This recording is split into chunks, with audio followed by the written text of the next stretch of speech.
Hanilen Santos, 34 years old. Naoperahan ako last year, May 13, ng bukol sa breast.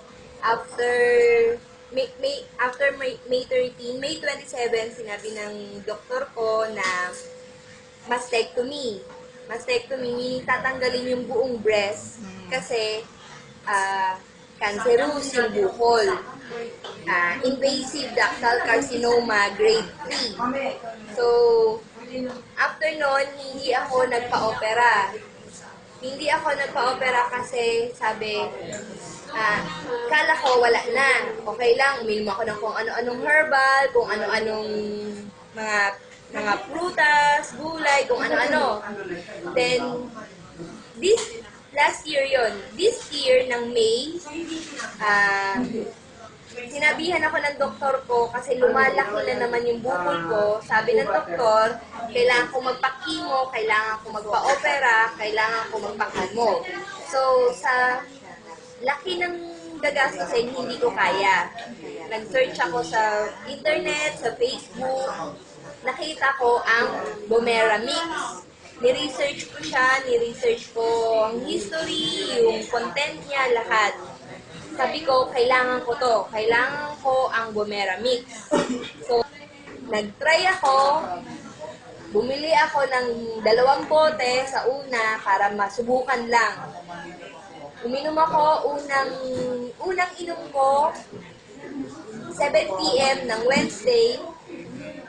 Nakatulog ako ng 9 p.m. to 5 a.m. Sobrang ganda ng tulog ko. Ang ganda rin ng gising ko. Pagkagising ko, uminom uli ako ng 1 bote. Yung 1 buong bote. Pagkahapon na, sabi ko, wala na akong iinumin. Bumalik ako dito ngayon sa Esensa. Bumili uli ako ng 8 bote. After 4 days, nakita ko natutuyo yung sugat ko. Lumabas yung dumi ko, itim, lumabas yung regla ko na hindi siya lumalabas. Buo-buo, itim, lumabas din yun. Then, ang pinakamaganda na wala yung pamamaga, na tuyo yung sugat, na hindi ako nakakapagsuot ng bra. Ngayon, after 1 week, nakapagsuot na uli ako ng bra. Sa araw-araw may ginagawa ang Diyos na miracle, healing for me, using Bomera Mix. Ilang bote ka isang araw? Nag-try ako ng 3 bottles a day. Hindi ko na inisip kung magkano or anong magiging epekto dahil nakita ko sobrang bilis ng epekto ng Bomera Mix. Sobrang kakaiba yung epekto niya sa mga ibang iniinom ko. Tinigil ko lahat ng iniinom ko. Nag-focus ako sa Bomera Mix. Ngayon, yung Bomera Mix, pinatayo ako ng husto, binigyan ako ng sobrang survivor will. Amen. That's good. Para makakilos ulit, mabigyan ng panibagong buhay. Gaano kalaki yung tumor mo? Ngayon, kasi laki na siya halos ng kamao. Kasi buong dede na merong tumor.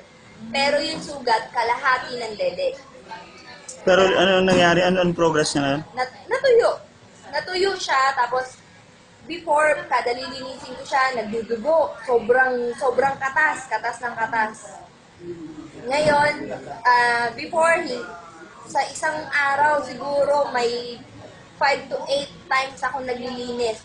Maya ako naglilinis kasi sobrang dumudugo, sobrang kumakatas. Ngayon, mula uminom ako ng Bomera Mix, 2 beses na lang ako maglinis ng sugat sa buong araw. Okay. Dahil hindi na siya dumudugo at kumakatas siya pero hindi na siya ganun kakatas unlike before na hindi pa ako uminom ng Bomera Mix. Pwedeng i-show mo yung picture? Yan, para i-flash mo din dito bago ko hingin. Sana umabot. Mabot. Ayan. Malilim. Ayan, okay lang. Ito po yung picture. Kita ba? Ayan yung picture. Okay.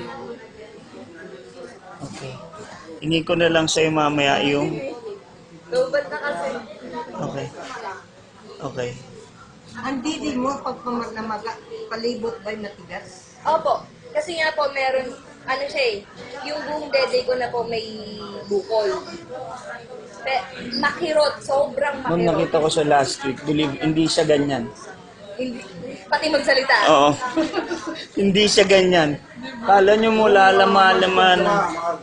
Sabi sa doktor, Opo. anong tanong sa'yo ng doktor? Sir, sige, continue to. Invasive ductal carcinoma, grade 3. Grade 3. Buti yung naging grade 4. Cancer ba yan? Carcinoma po is cancer. Siyempre, hindi natin alam kung ano. Opo. Sabay kayong MRM, dapat Nag-seminar po kami. No, nakinig kami dun sa parang I consider the trophy of Buamera. And nakita ko po yung itsura niya. As in, sobra po siyang mahina. Hindi po ganito kaya saka yung iba yung complexion. Iba po. dahil nung Ay, nandun ka pala nun, no? Tuesday, nandito ako noon. Wednesday, nakita na Wednesday kami. Wait lang.